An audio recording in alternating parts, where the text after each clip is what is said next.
Bom, vamos mergulhar direto nessa análise com um começo que é, de forma bem literal, bombástico. Imagina a cena. Verão de 1982. Satélites de monitoramento infravermelho dos Estados Unidos de repente detectam um clarão colossal, uma coisa gigantesca vindo das profundezas da Sibéria. Foi uma assinatura térmica tão fora do comum, mas tão intensa, que os analistas do Pentágono entraram em pânico na mesma hora. Eles literalmente acharam que aquilo era o indício de um ataque nuclear preventivo. Agora, o que é surreal sobre isso é a pura magnitude física da coisa. O que os satélites estavam testemunhando era simplesmente a maior explosão não nuclear da história da humanidade. Pensa numa força equivalente a 3 quilotons de TNT. Isso é suficiente para criar um verdadeiro inferno na Terra, consumindo quilômetros e mais quilômetros do gasoduto transiberiano. E o grande pulo do gato aqui é: isso não foi um erro de solda ou de manutenção de um engenheiro russo. Na verdade, foi o resultado de uma operação secreta brilhante da CIA, baseada no chamado Dossiê Farewell. Eles provaram para o mundo, na prática, que um cavalo de Troia digital podia ser tão letal quanto um míssil balístico. Parte 1. O clarão na Sibéria. Uma sabotagem digital. Parte 2. O Dossiê Farewell. O roubo envenenado. Então, para entender como essa catástrofe aconteceu, a gente precisa voltar um pouquinho e abrir os arquivos confidenciais desse Dossiê Farewell. A questão principal é a seguinte: a União Soviética daquela época estava desesperada para compensar um atraso tecnológico gigantesco em relação ao Ocidente. Daí, o que eles fizeram? Eles começaram a roubar sistematicamente softwares ocidentais avançados de automação industrial, os chamados sistemas escada. Eles precisavam desesperadamente desses sistemas para conseguir monitorar e controlar o fluxo do seu gás natural pela Sibéria. E essa linha do tempo aqui ilustra perfeitamente como essa guerra invisível funcionava. A inteligência soviética, a KGB, estava prestes a colocar as mãos nesse software ocidental. Mas quando a CIA descobriu o plano, olha só que jogada de mestre. Em vez de simplesmente bloquear o roubo, o que seria a reação padrão, eles tomaram uma decisão totalmente sem precedentes. Eles pensaram: quer saber? Pode levar, mas a gente vai envenenar esse código primeiro. Eles deixaram a tecnologia ser roubada, mas só depois de alterar o código-fonte. E é aqui que a gente vê a ironia mais amarga da história. Os soviéticos comemoraram o roubo, pegaram esse software e instalaram direto no coração da sua infraestrutura crítica. Eles tinham certeza absoluta de que estavam dando um salto de eficiência no sistema, completamente inconscientes de que, na verdade, tinham acabado de plantar um cronômetro de autodestruição dentro da própria economia energética do país. É como levar um cavalo de Troia para a sala de estar e ainda trancar a porta. Parte 3. O código envenenado, do digital ao mecânico.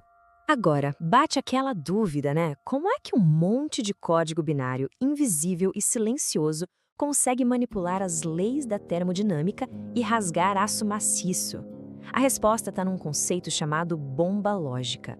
Basicamente, os engenheiros americanos reprogramaram o sistema para funcionar perfeitamente no começo, sem levantar a menor suspeita.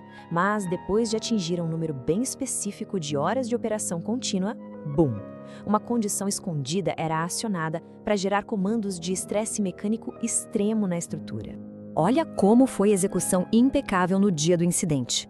A bomba lógica acordou e começou a agir em silêncio.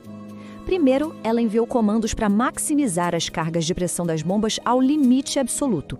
Ao mesmo tempo, o código forçou eletronicamente o fechamento das válvulas de segurança, ou seja, a pressão não tinha para onde escapar. Isso gerou um acúmulo de energia cinética incontrolável. O resultado? Aquele gasoduto imenso virou uma bomba de pressão com quilômetros de extensão que rompeu o aço de forma catastrófica e se incendiou com uma simples faísca. Um detalhe histórico fascinante é que décadas antes da gente ouvir falar do famoso vírus Stuxnet, aquele que atacou as centrífugas nucleares do Irã e virou manchete no mundo todo, essa operação de 1982 já estava fazendo história.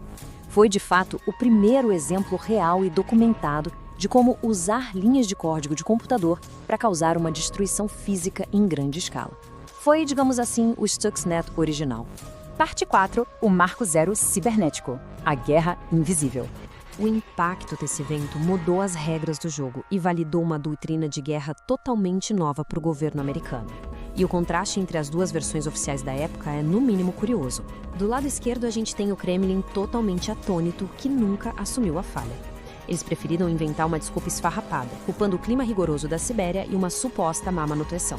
Afinal, era vergonhoso demais admitir que a segurança cibernética deles era inexistente. Já do lado direito, a gente vê a realidade oculta da CIA, que tinha acabado de executar uma infiltração de sabotagem perfeita e demonstrado um domínio tecnológico absoluto. Resumindo a ópera, o sucesso do dossiê Farwell provou coisas assustadoras. Eles corromperam os avanços roubados e literalmente transformaram o silício dos chips em munição pesada. Aquela linha imaginária que separava o mundo digital de uma explosão física foi apagada de vez. Ficou mais do que provado que redes conectadas e tecnologias roubadas carregam consigo as vulnerabilidades que o seu criador quiser colocar lá, mudando para sempre a estratégia militar global. Parte 5. A ameaça moderna. Os sistemas conectados estão seguros?